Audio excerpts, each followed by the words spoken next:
et j'ai mis le voile, j'ai opté pour le voile. Donc aujourd'hui, si Rabia veut mettre le voile, ce que je lui dis, donc... Est-ce qu'elle veut mettre le voile? Oui, elle veut bien le mettre. Donc aujourd'hui, il faut que ça parte de son cœur. Il ne faut pas qu'on me voit ou qu'on voit une autre sœur qui porte le voile d'une façon ou d'une autre et puis qu'on dise « Ah, c'est joli, moi aussi je vais le mettre ». Non. Parce qu'aujourd'hui, je peux porter le voile. Demain, vous me voyez sur scène avec, je sais pas, des bottes ou un jean ou des cheveux artificiels et tout ça. Vous allez dire, mais attends, Zéna, pourquoi elle est bon? C'est tellement joli, donc je vais faire la même chose. Il faut que ça parte du cœur. Il faut que tu aimes ça, que tu sois prête, que tu le fasses pour Allah subhanahu wa ta'ala, et puis c'est tout. Pas parce que tu as vu une personne ou pas. Vous êtes la styliste que des ibadous, ou si une femme n'est pas vous pourrez dessiner des modèles ou proposer des choses aux femmes non voilées? Effectivement. En fait, ce que je fais, les habits que nous confectionnons, c'est des habits décents. Okay. Donc aujourd'hui, que ce soit une femme non voilée ou voilée, tu vas porter quelque chose de décent. Parce qu'on ne met pas de mini-jupe, quelque chose du genre, non, on ne le fait pas. En fait, on fait quelque chose qui va faire avancer la femme, mais pas la faire regresser. Parce qu'aujourd'hui, une femme qui se couvre est plus enviée qu'une... En fait, devant l'homme, parce que l'homme aime, comme on dit, le mystère. Aujourd'hui, tu te voiles, tu attires plus l'attention que quand tu es déjà dénudé, parce qu'il n'y a plus rien. Aujourd'hui, la preuve, vous allez acheter une bague en diamant dans une bijouterie de marque. Vous achetez la bague. Aujourd'hui, je prends la bague, je la donne directement à Philly. Bon, ok, elle va prendre. Mais quand vous achetez la bague, on vous la met dans une boîte, puis dans un sachet, puis dans une grosse boîte, et puis qu'on vous l'amène. Vous enlevez petit à petit, petit à petit, petit à petit, et jusqu'à la petite boîte, vous l'ouvrez et vous voyez le diamant. Là, ça a plus d'impact que de venir tendre l'objet comme ça. La femme, elle doit se sentir comme ça. Désirée. Ça veut dire qu'il y a un problème. Parce que nous qui ne sommes pas voilés, donc ça veut dire qu'on n'est pas un bijou devant nos maris. Non, même pas. Ceux qui ressentent absolument rien du tout, parce qu'il y a, bon, peut-être, on a la tête là, on a les mains. Non, ça ne veut pas dire ça. J'ai bien dit que c'est une bague au début. Au début, la femme est un bijou, au début. Mais maintenant, il faut savoir se, je sais pas, se sentir, en fait, il faut savoir se valoriser. Je sais pas quand vous êtes, bon, vous êtes toutes jolies, machallah, toutes les femmes sont jolies. Mais si on est voilé. Si on est voilé, il y a le mystère qui est derrière. Et ça, c'est un petit donc plus. on n'est pas mystérieuse. Normalement, on interdit à la femme de se dénuder et tout, pour éviter justement d'être désirée. Vous dites que quand la femme met un foulard, elle est encore plus désirée. Donc moi, ça me pose un problème. En fait, c'est ce que je dis en fait, parce que il y a des choses.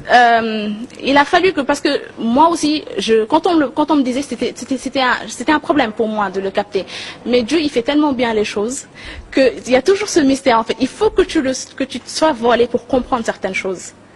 Quand on te l'explique là, ça va te paraître un peu bizarre.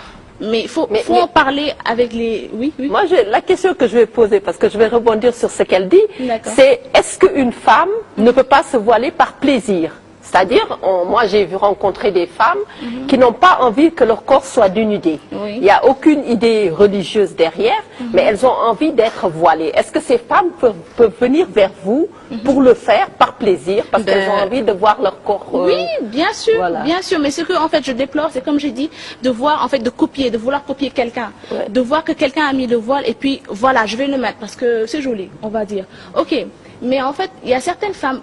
Que ce soit intérieur ou pas, il y a toujours cet amour en fait. Parce qu'il y a un intérêt derrière. Je vais mettre le voile ou bien je vais porter des habits décents parce que je ne veux pas qu'on voit mon corps. C'est à peu près la même chose que le hijab. C'est carrément sur la même logique, moi je trouve. Oui, on va aller. Nos deux invités voudraient... C'est un problème. Parce que tout à l'heure, j'ai entendu dire qu'on devait s'habiller ample. Et pourtant, aujourd'hui, dans la ville, un peu partout, je vois des jeunes femmes qui portent le voile et qui sont dans des pantalons hyper moulants, sexy à souhait. Hein, on voit tout. Alors, je veux savoir quelle est la réaction à avoir par rapport à ces femmes-là. Peut-être qu'elles ne savent pas. Parce qu'en fait, moi, ce que je fais et que je respecte vraiment, je ne juge jamais la personne, en fait.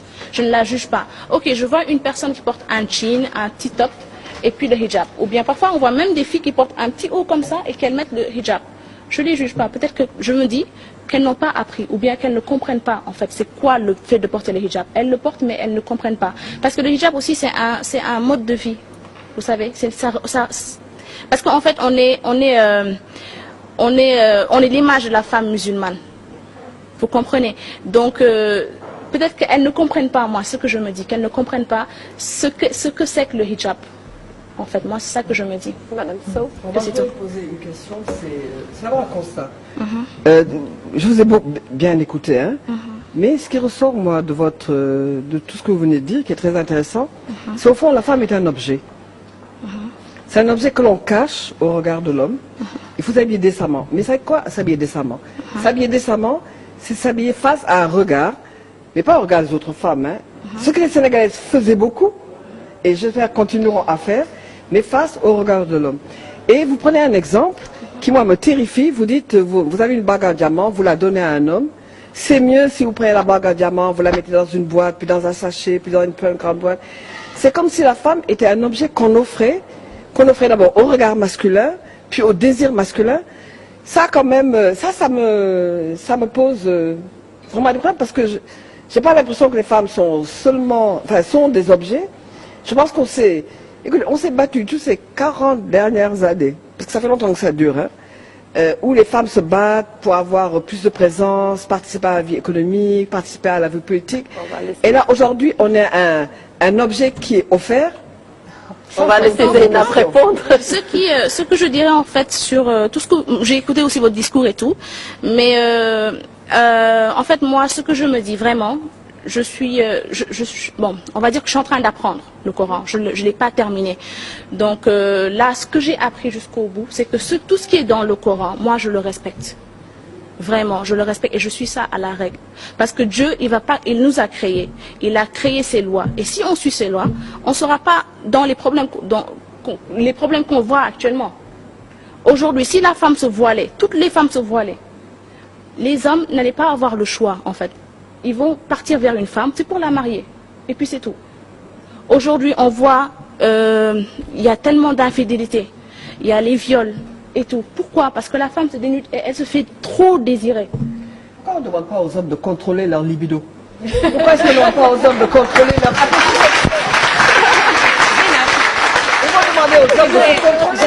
J'aimerais juste...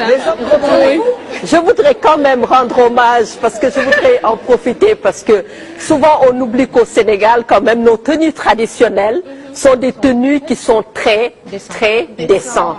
Nos boubous, nos camisoles, tous nos habits qu'on a traditionnels, parce qu'on a souvent tendance à l'oublier. Effectivement. Donc, sont des tenues qui sont très décentes. C'est vrai, donc, ça c'est vrai, je suis d'accord. Je laisse la parole à Rabia qui voulait intervenir. En fait, c'est pour rebondir à ce que Zeynab disait, qu'une femme, elle doit entretenir un mystère et tout. Bon, on sait qu'au Sénégal, il y a ce qu'on appelle les célibataires, qu'on appelle, moi j'ai l'habitude de les appeler la génération on ne sait jamais. Parce que, en fait, pour l'anecdote, je sortais un jour du bureau pour aller manger et je les voyais, elles se maquillaient et tout. Et quand je leur ai demandé, mais nous, on va juste aller manger, pourquoi vous vous habillez pourquoi vous vous apprêtez comme ça? Elles m'ont dit non, on ne sait jamais, on peut sortir et rencontrer l'homme de notre vie dehors. Donc, si une femme comme vous, machallah, vous êtes très belle, voilée et tout, est-ce que vous avez vécu une expérience pareille, c'est-à-dire sortir et vous faire aborder par des hommes alors que vous êtes comme ça, toute belle, mais bon, bien couverte, oui? Avant ou avec le hijab? Avec le hijab. Oui, parce que en fait, on va dire, je vais vous dire en fait que depuis que j'ai mis le hijab, je suis plus courtisée, on va dire. Qu'avant. Donc ça rassure. Ah oui. Pour les en femmes fait, je qui le sont pas dis encore parce mariées. que c'est vrai, c'est une vérité et c'est un mystère et j'arrive pas à l'expliquer. Je sais pas pourquoi. C'est comme vous avez dit, vous êtes dans un paquet, 3 paquets, Voilà, et puis le temps de déballer tout ça pour... Ça doit sûrement être ça. Voilà, mais aujourd'hui, c'est vrai que le Coran, Dieu subhanahu wa ta'ala a demandé à ses fidèles musulmans de parler de la religion. C'est-à-dire aujourd'hui, même si Dacha qui est en face de moi, qui n'est pas voilée, lui faire aimer la religion jusqu'à ce qu'elle adhère au voile, au hijab.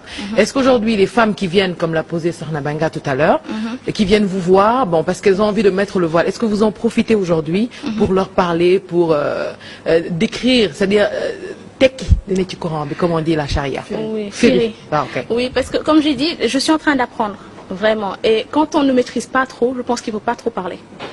Donc, quand elles viennent, moi, le moyen que j'ai pour les attirer, c'est de leur proposer des habits amples, déjà. Des habits qu'elles peuvent porter avec ou sans le foulard. Donc, après, j'organise des séances chez moi, des séances pour essayer le foulard, le hijab et tout. Donc, là, quand elles veulent, elles sont intéressées ou pas. Et après, je les oriente, je leur dis, moi, par exemple, moi, parce qu'en fait, Zainab Cham, avant, c'était chanteuse. J'ai fait du cinéma, je fais du mannequinat. Et après, je suis devenue ce que je suis, alhamdulillah. Donc, quand je leur raconte mon parcours, déjà, elles sont comme ça, elles ouvrent les yeux, ah bon, et tout.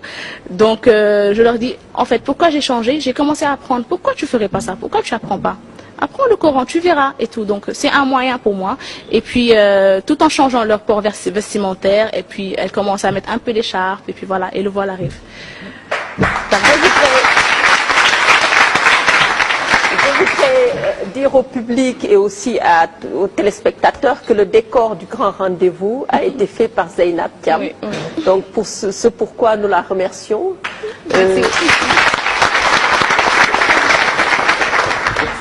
Dacha est notre troisième invitée en ce jour du 8 mars.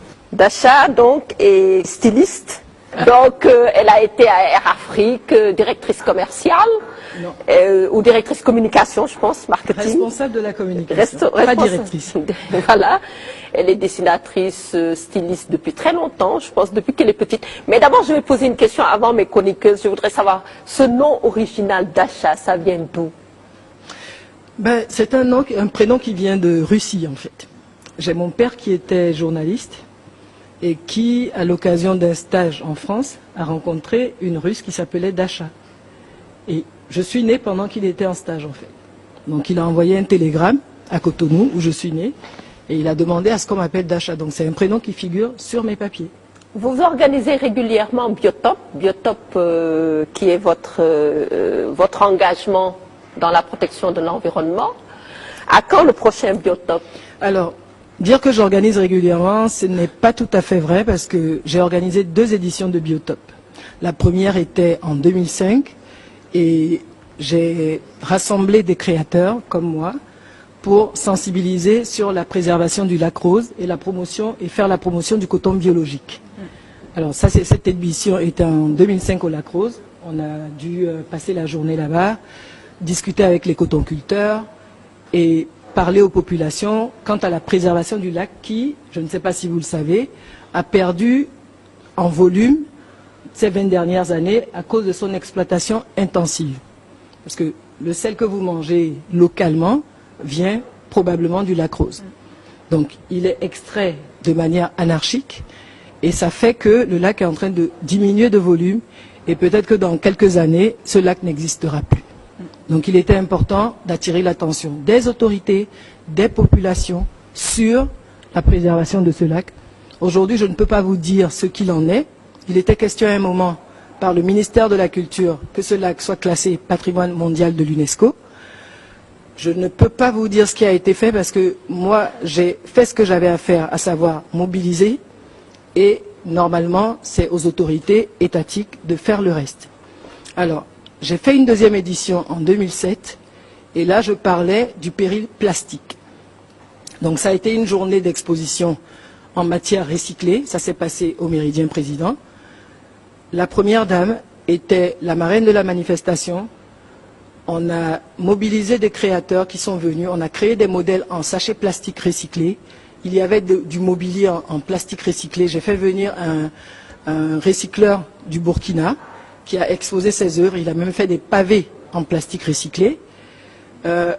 Malheureusement, je dis bien malheureusement, ce projet qui était un beau projet n'a pas connu de suite.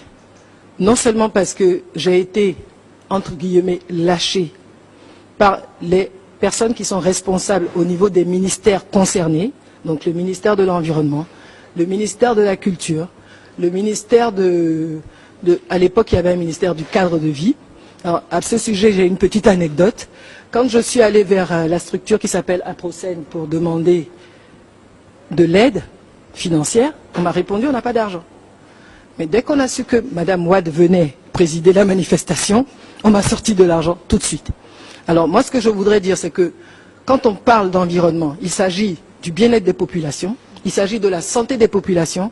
Aujourd'hui, le Sénégal est sale parce que les gens ne sont pas informés. Ils ne savent pas que le plastique peut diminuer leur longévité. On a du plastique partout aujourd'hui, vous êtes dans la rue, vous avez des sachets plastiques partout, même dans les arbres. Les animaux mangent les sachets plastiques parce qu'on voit plein de troupeaux de bœufs là, qui se baladent dans Dakar, ils mangent les sachets plastiques, ça les intoxique parce que ça noue leurs intestins, ils n'arrivent pas à digérer et ils meurent. Dans les campagnes, c'est pareil. Alors, il faut sensibiliser. J'avais fait un spot qui passait à la télé à l'époque, qui était très bien, parce qu'on voyait une jeune fille, et ça je m'adresse aux jeunes qui sont là aujourd'hui. Quand vous mangez votre sandwich et qu'il est emballé dans un sachet, de grâce, ne jetez pas le sachet dans la rue. Cherchez la poubelle la plus proche et jetez le sachet dans la poubelle. Ça, c'est un geste citoyen. Si tout le monde faisait ce geste. Avant-hier, j'ai vu un jeune homme qui avait un sachet dans la main. Il a vu passer le nettoyeur, le balayeur, qui était dans la rue avec sa poubelle. Il a jeté dans la poubelle. Je me suis rapproché de lui, je lui ai dit bravo. Parce que ça, c'est des gestes à encourager. Si tout le monde, je dis, jetait, pas dans la rue, mais dans sa poubelle à la maison. Vous savez ce que moi je fais? Quand je mange quelque chose ou que j'enlève même ma carte téléphonique,